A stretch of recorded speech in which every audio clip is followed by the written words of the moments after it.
जिंदाबाद, मंडल अध्यक्ष जिंदाबाद, जिंदाबाद, जिंदाबाद, मजदूर मसीहा जिंदाबाद, जिंदाबाद, जिंदाबाद, रेल का नेता कैसा हो, मान सिंह जैसा हो, रेल का नेता कैसा हो, मान सिंह जैसा हो, मजदूर मसीहा जिंदाबाद, जिंदाबाद, जिंदाबाद। आवाज दो। धन्यवाद संचालक महोदय। आज के इस विरोध आम सभा एवं प्रदर्शन में उपस्थित NCRES के शाखा अध्यक्ष, शाखा सचिव, सम्मानित पदाधिकारीगण,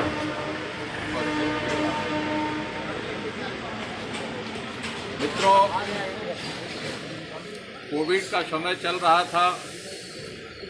अभी आज भी कोविड खत्म नहीं हुआ हमारे बीच से, अभी भी संभावनाएं बनी हुई हैं, खतरा बना हुआ है।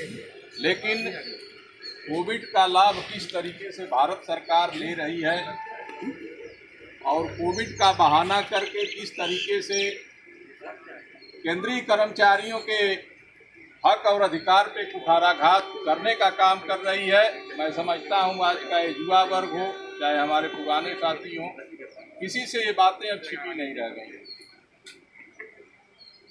NFIR का आह्वान हुआ, डॉक्टर M राघवैया जी का आह्वान हुआ, आदरणीय गुमान सिंह साहब का आह्वान हुआ, NCRES के महामंत्री जी का निर्देश मिला। NFIR से एफिलेटेड पूरे भारतीय रेल के अंदर जितने भी श्रम संगठन हैं जोनल स्तर पे, सारे श्रम संगठनों के द्वारा ये विरोध सप्ताह मनाया जा रहा है। महंगाई भत्ता, महंगाई राहत भत्ता जो हमारा रोका गया है मित्रों, जनवरी 2020 से लेकर के अभी तक सरकार उसको कतई देने के पक्ष में नहीं लग रही है। पुराने साथी हमारे जानते होंगे, केंद्र सरकार के आदेशों के अनुरूप अनुसरण और अनुकरण करने का काम राज्य सरकारें किया करती थी। लेकिन बड़े दुर्भाग्य की स्थिति बन रही है मित्रों कि राज्य सरकारों के द्वारा महंगाई भत्ता देने की उद्घोषणा कर दी गई है, लेकिन केंद्र सरकार चुप्पी साधे बैठा है। कहीं कोई हलचल नहीं हो रही है, कहीं कोई सक्रियता नहीं दिखाई दे रही है कि केंद्रीय कर्मचारियों का महंगाई भत्ता देने के लिए कोई निर्णय होगा। NFIR ने चिट्ठी लिखा, NCRES के महामंत्री जी ने हेडक्वार्टर स्तर पे चिट्ठी लिख के दबाव बनाने का काम किया है। मित्रों, अभी तक जो भारत सरकार के तरफ से प्रस्ताव आया है, JCM की मीटिंग 26 को बुलाई जा रही है, बहुत दबाव के बस में। स्थिति क्या बनेगी अभी कोई भरोसा नहीं इसका कि सरकार मानेगी कि नहीं मानेगी। कोविड का हवाला देके फिर आगे बढ़ाने का काम करेगी। जिम्मेदारी हमारी आपकी बढ़ गई है। हम अगर कोई लीडरशिप करेंगे, लीड करने का काम करेंगे मित्रों, श्रम संगठन अगर आगे बढ़ के अपनी आवाज को उठाने का काम करेगा, तो आप सभी लोगों की ये जिम्मेदारी बनती है कि श्रम संगठन के साथ कदम ताल करने के बाद अपने ताकत का एहसास कराने का काम भारत सरकार और रेल प्रशासन और रेलवे इंटेलिजेंस, सिविल एलआईओ के माध्यम से भारत सरकार के कानों तक पहुंचाने का काम करना है। प्रोग्राम आया सेंट्रल से, प्रोग्राम आया NFIR से, सिविल एलआईओ से लेकर के रेलवे इंटेलिजेंस के लोग तक सक्रिय हो गए हैं। क्या स्थिति बन रही है? कल पोस्टर शाखा ने लगाया, काला फीता बांधने का काम किया, पूरे डिवीजन में कार्यक्रम चल रहा है साथियों। आज ब्रांच के लोग यहाँ पे हैं, कल TM साहब में खड़े होंगे, sick line, carriage wagon, RSO station, engineering hospital, CHI सारे जगहों पे विरोध प्रदर्शन हो रहा है। तो मेरा एक कहना है साथियों, मेरा निवेदन है,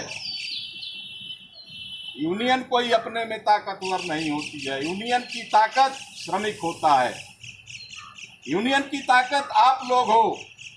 आपके हक, हुकूक और अधिकार के लिए श्रम संगठन अगर खड़ा हुआ है तो निश्चित रूप से आपका नैतिक दायित्व बनता है कि श्रम संगठन को भरपूर सहयोग देने में आप लोग भी आगे आवे मित्रों, ये आपकी भी जिम्मेदारी है।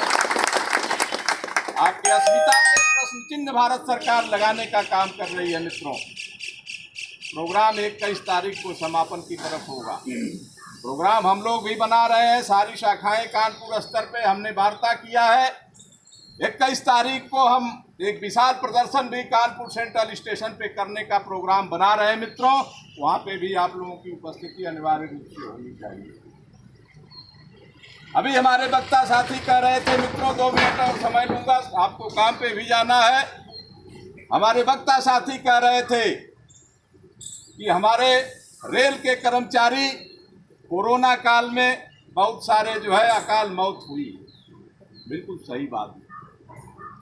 पूरे भारतीय रेल के अंदर हजारों कर्मचारियों ने अपनी रेल सेवा को देते हुए, अपने जान की परवाह न करते हुए रेल सेवा करने का काम किया और ड्यूटी के दौरान वो मृत्यु को भी जो है प्राप्त हुए। लेकिन भारत सरकार अभी बोला जा रहा था कि अग्रिम पंक्ति का कोरोना योद्धा मानने के लिए रेल कर्मचारियों को तैयार नहीं है मित्रों। बहुत दुर्भाग्य की बात है। एक सैनिक जिस तरीके से अपनी ड्यूटी करता है, उसी तरीके से हमारा रेल कर्मचारी भी अपनी ड्यूटी को अंजाम देता है। ड्यूटी को अंजाम देने में तमाम हमारे टेक्नीशियन से लेकर के, चाहे वो रेलवे का टीटी हो, रेलवे के ड्राइवर हो, रेलवे के गार्ड हो या इंजीनियरिंग के साथी हो, अस्पताल के साथी हो, सारे लोग काल कौलित हुए हैं। NFIR ने चिट्ठी लिखा है PMO ऑफिस को मित्रों कि जिस तरीके से अग्रिम कार्यकर्ता मान करके हमारे पुलिस वालों को, स्वास्थ्य कर्मियों को शहीद का दर्जा दिया जा रहा है, 50 लाख रुपए का कंपनसेशन दिया जा रहा है, हमारे रेल कर्मचारियों को भी ये सुविधा मिलनी चाहिए।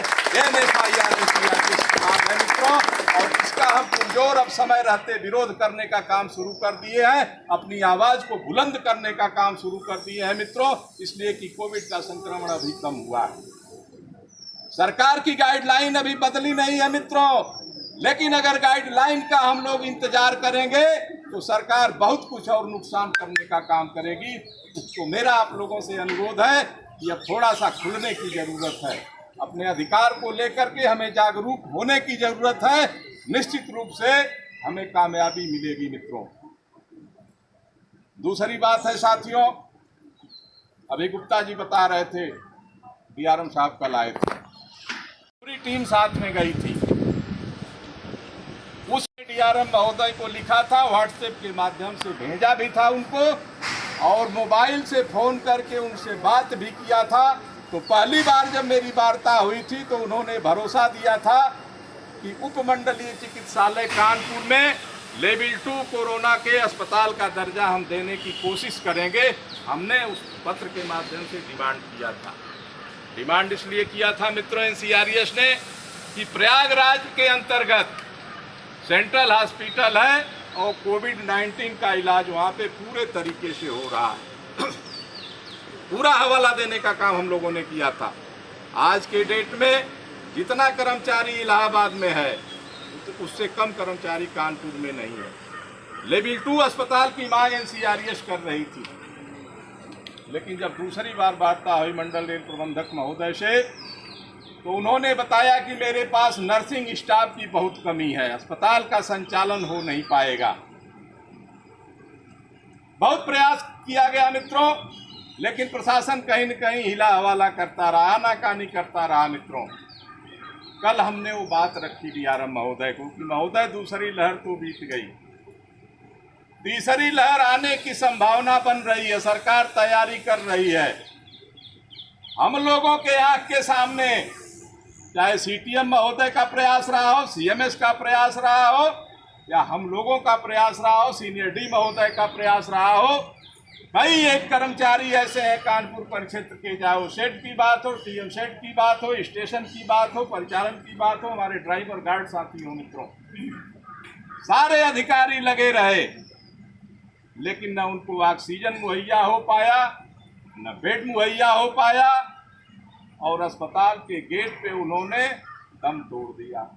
ये स्थिति रही है मित्रों, और सारी बातें हुई हैं उनके संज्ञान में डालने का काम हम लोगों ने किया है, और भरोसा भी उनका है, इस तरह का आश्वासन मिला है कि ऐसी स्थिति आने से पहले, जैसे कि अभी इन लोगों ने बताया कि अस्पताल के लिए सारी व्यवस्था आपकी, कोविड-19 का अगर संक्रमण फिर से होता है तो हमें ऐसा भरोसा दिया गया है डीआरएम महोदय के द्वारा कल कि पूरा इंतजाम हम कर देंगे। कम से कम 10 बेड वहाँ पे लगवाने का काम होगा, ऑक्सीजन की ज़रूरत होगी वो पूरा की जाएगी, लेकिन अब के कर्मचारियों के साथ इस तरह की घटना दुर्घटना की बात नहीं होगी। इसी के साथ साथियों, हमारे बीच में 250 से 300 नए कर्मचारी आए हैं, चाहे हमारे डी ग्रुप के हों चाहे सी ग्रुप के हों। रेल आवासों की भयंकर कमी है, जो आवास बन भी रहे हैं, जो हम लोगों ने डिमांड किया कि तेजाब मिल में बनाए जाएं, फजलगंज गोविंद नगर में बनाए जाएं, सारे विभागों में मारामारी मची हुई है। लोकल अप्रोच करके, अपना पर्सनल अप्रोच करके मित्रों कुछ आवास हम लोग दिला लेते हैं। कल एनसीआरएफ ने मांग किया है कि तेजाब मिल जो पुराने क्वार्टर हो गए पूरी कॉलोनी एबांडेड कर दी जाए, और मल्टी स्टोरी कम से कम यहाँ पे सैकड़ों आवास बना दिए जाए, तो इलेक्ट्रिक लोकोशेड के कर्मचारियों के लिए सुविधा होगी। सीनियर डीएम 3 महोदय बैठे थे, डीआरएम महोदय ने उनसे कहा कि प्रस्ताव नोट करिए और इस पर तुरंत कार्यान्वयन की क्रिया शुरू करिए। मित्रों, ये प्रयास एनसीआरएफ ने शुरू किया। मित्रों, इस तरह के कई एक काम है, जैसे कि शाखा के द्वारा बताया गया। आज तो चूंकि विरोध का समय है और हम लोग विरोध के लिए खड़े हुए हैं मित्रों। विधिवत रूप से 21 तारीख को इस पर मीटिंग होगी यहाँ पे, तो चर्चा उस पर की जाएगी, लेकिन प्रयास हम लोगों का रहा है। कोविड के समय में साथियों RT-PCR के जांच की व्यवस्था कराई गई थी। ऐसा नहीं है कि प्रशासन बहुत आसानी से कोई सुविधा आपको दे देता है। प्रशासन की नीति और नियत में बड़ा अंतर होता है मित्रों, बहुत संघर्ष करना पड़ता है। पूरे कानपुर परिक्षेत्र में एनसीआरएस के द्वारा सारे विभागों में कैंपिंग कराने की व्यवस्था की गई थी। RT-PCR हर कर्मचारी का जांच कराने का काम किया गया था। वैक्सीनेशन जो शुरू कराया गया है, हर जगह खींचतान मची हुई है। कानपुर में तमाम रेलवे के ही विभाग हैं, हर विभाग के अधिकारी चाह रहे हैं कि मेरे यहाँ भी कैंप लगे मित्रों। इसके लिए भी दबाव बनाना पड़ा। स्थानीय प्रशासन से हम लोगों ने दबाव बनाया, लेकिन ये लगा कि कहीं कामयाबी नहीं मिल पाएगी मित्रों, तो CMS स्तर पे दबाव बनाया गया, CTM स्तर पे दबाव बनाया गया और कैंपिंग की व्यवस्था शुरू हुई है। सोच हम लोगों की ये है कि एक एक कर्मचारी को जब तक यहाँ वैक्सीनेशन न हो जाएगा, उसके परिवार के लोग भी यहाँ वैक्सीनेशन करा लेंगे, उसके बाद ये टीम को छोड़ा जाएगा मित्रों।